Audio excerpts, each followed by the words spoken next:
세계에서 한국의 방산무기 기술을 인정하는 컬럼이 얼마 전 발표됐습니다. 스위스의 국제무기 조사기관인 스몰람스 서베이는 최근 발표한 2019 소형무기 이전과 투명성 보고서에서 이같이 밝혔는데요.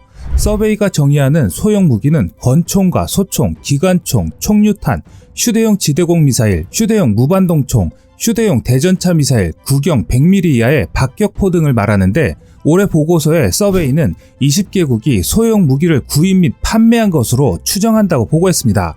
올해 보고서에 따르면 2016년 기준 소형 무기의 최대 수출국은 미국과 이탈리아, 브라질, 독일, 오스트리아, 한국, 크로아티아, 체코, 터키, 그리고 러시아 순입니다. 총 38개국을 대상으로 한 이번 보고서에서 우리나라는 상위 수출국으로 분류됐는데요. 미국과 이탈리아, 브라질은 연간 5억 달러치 이상을 판매한 티어1 수출국으로 분류됐고, 우리나라는 독일과 캐나다, 영국, 중국 등 18개국 중 하나로 1억에서 4억 9,900만 달러를 수출한 티어2 수출국으로 분류됐습니다. 나머지 국가들은 주요 수출국으로 분류됐는데요. 이들 상위 18개국의 소형 무기 수출은 55억 달러로 전체 소형 무기 수출의 84%를 차지하고 있는데요. 오늘은 한국의 방산무기가 세계 무기 시장에서 활약하는 내용을 전해드릴까 합니다. 아직까지 무기 시장의 큰 손은 역시 미국입니다. 미국은 2016년 한 해 전 세계 소형 무기 수출의 18%에 해당하는 11억 달러어치를 판매했고, 이탈리아는 6억 1,800만 달러, 브라질은 6억 달러어치를 팔아 전 세계 수출량의 10%를 각각 차지했습니다. 이들 3개국의 총 수출액은 23억 달러로 전체의 36%에 해당되는데요. 우리 한국도 다른 나라들보다 크게 빠지지 않습니다. 한국은 세계 시장에서 자랑스럽게 6위를 차지했습니다. 총 4억 1천만 달러에 이르는 소형 무기를 수출했는데요. 전 세계 수출량의 6%에 이르는 규모입니다. 그럼 전 세계에서 소형 무기를 가장 많이 수입하는 나라는 어딜까요? 가장 많이 수입하는 국가 순으로는 미국, 사우디아라비아, 인도네시아, 캐나다, 독일 순입니다. 미국은 전 세계 소형 무기 수입량의 37%를 사들였습니다. 이만큼 매년 많은 금액을 구매하는 미국이기에 미국 제식 소총이나 권총으로 선정된다면 그 제품은 전 세계에서 인기가 올라가는 기현상도 발생하는데요. 현재 소형 무기를 많이 구입하는 국가들 대부분은 한국과 거래를 진행하거나 좋은 소식을 기다리고 있는 국가들입니다. 우선 2020년에 한국 무기가 수출 가능한 나라는 어디가 있는지 알아봤습니다. 얼마 전 K2 흑표와 전차 기술이 오만과 폴란드에 수출 가능성이 있다는 보도가 대대적으로 나왔었는데요. 오만은 챌린저2 전차 38대와 챌린저 회수 전차 4대, M60A1 전차 6대와 M60A3 73대를 보유하고 있습니다. 이 중 M60A1과 A3 전차가 모두 노후화됨에 따라 이를 대체하고자 76대의 신형 전차와 10대의 공병 전차 구매를 계획 중인데요. K2 전차는 한 달간 600km 이상의 다양한 주행과 사격 테스트를 성공적으로 마친 반면, 경쟁 전차인 터키의 알타이 전차는 한 차례 작동 불능 사고가 있었기 때문에 한국의 K2 흑표 전차가 유력하다는 평가입니다.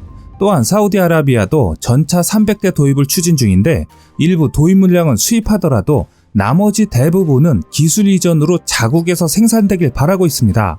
미국은 현재 생산이 이루어지는 무기 기술을 이전하지 않는 방침 때문에 K2 전차가 유력 후보 기종으로 꼽히고 있습니다.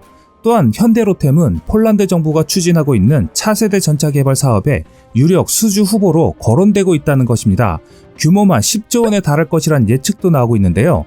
프랑스와 독일을 제외하고도 미국 M1 에이브럼스, 러시아 T90, 영국 챌린저2 등의 주요 전차가 있지만, 폴란드는 자국 생산을 원칙으로 하고 있어 현대로템과의 협력을 가장 유력하게 검토하고 있는 것으로 보입니다.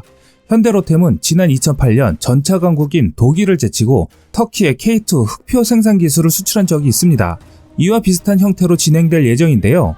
지난해에도 폴란드 군사 전문 매체인 디펜스24는 폴란드가 차세대 전차 개발을 위해 현대로템과 제휴했고, 오는 2023년부터 생산한다고 보도하기도 했을 정도로 전망이 밝은 편입니다. 터키와 마찬가지로 K2 흑표 수출과 함께 K2 흑표에 대한 기술 이전과 폴란드 4세대 전차를 현대로템과 공동으로 꾸려나갈 것으로 보도가 되었는데, 계약 성사만 되면 10조 원의 천문학적인 수출을 기대할 수 있습니다. 독일 일간지 디벨트는 폴란드 정부가 현대로템과 손잡고 K2 흑표 전차를 기반으로 한 800대의 4세대 전차를 공동 개발, 생산하기로 계획하고 있다고 보도했습니다.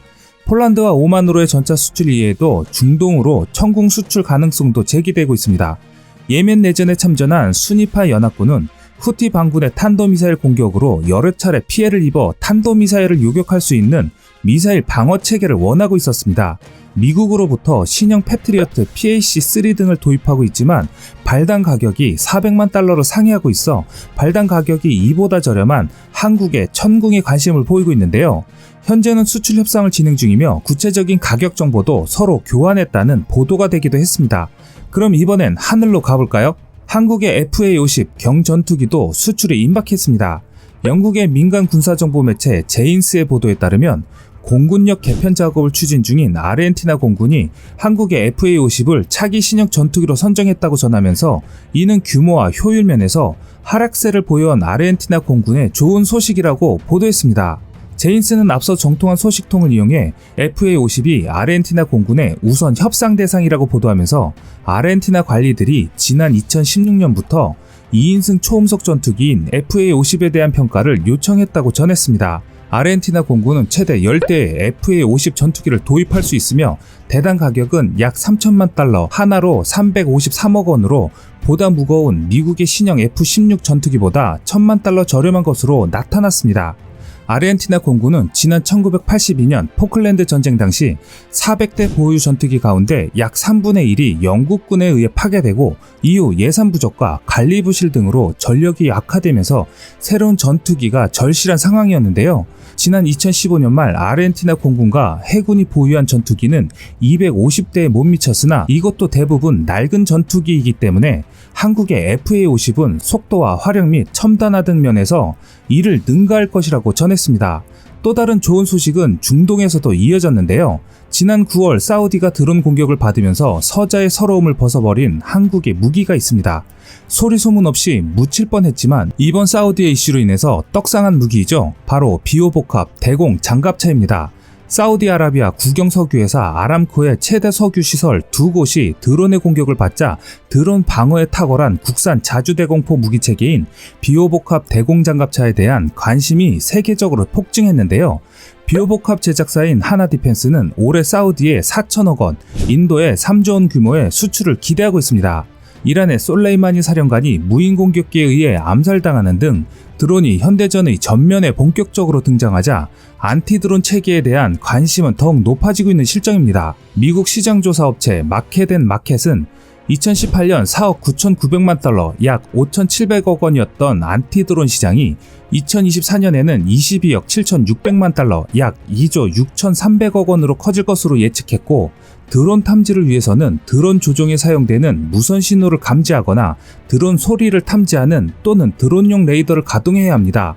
따라서 국내 방위산업계는 3km 이내 드론을 탐지할 수 있는 드론 전용 레이더를 개발해 지난해 말 선보이는 등 관련 기술을 개발 중이고, 그 밖에 기관포, 유도무기, 레이저 외 전파교란 제밍을 통해 드론 작동을 중단시키는 기술도 개발하고 있습니다. 주한미군은 지난해 4월 제밍 기술을 이용한 드론 디펜더로 드론 대응 훈련을 실시했지만 상용화와 실전 배치에는 많은 시간이 소요될 것으로 나타나지고 있는데요. 이러한 첨단 기술의 실용화 전까지 비오복합 등 재래식 드론 파괴 무기의 인기는 한동안 지속될 전망입니다. 또한 하나디펜스가 K-21 보병 전투 장갑차를 업그레이드한 AS-21 레드백 장갑차로 첫 호주 수출을 노리고 있습니다.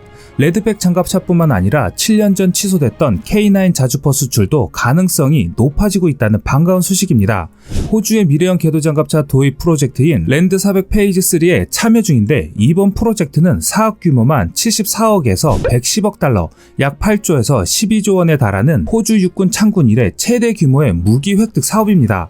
현재 사용 중인 M113AS4 APC를 현대적인 보병 전투 차량 450대와 기동 지원 차량 17대로 교체할 예정인데, 하나디펜스가 이번 사업을 위해 개발한 AS-21 레드백 장갑차는 국내 2016년까지 실전 배치된 K-21 보병 전투 장갑차의 차체를 기반으로 방호력, 화력 등을 높인 미래형 궤도 장갑차인데요. EOS와 LBT의 T-2000 포탑이 장착됐으며 30mm 기관포, 대전차 미사일에 각종 탐지 추적 센서, 방어 시스템을 갖추었습니다. 여기서 더 나아가 호주 정부는 30문의 K9 자주포를 도입하고 현지에 자주포 생산 설비를 갖추는 랜드 17 페이스 사업을 재추진하고 있는데요. 당시 하나디펜스가 단독 입찰자였던 만큼 프로젝트 재개 시 수주 가능성은 높은 것으로 나타나고 있습니다. 이처럼 세계 곳곳에서 한국의 방산무기 기술을 도입하려는 움직임이 더욱 커지고 있는데요. 재래무기 시장뿐만 아니라 첨단 무기도 한국이 수출하는 그날이 다가오길 기원합니다. 지금까지 세상의 모든 이야기거리를 얘기하는 꺼리튜브였습니다. 구독과 좋아요는 영상 제작에 많은 힘이 됩니다. 시청해주셔서 감사합니다.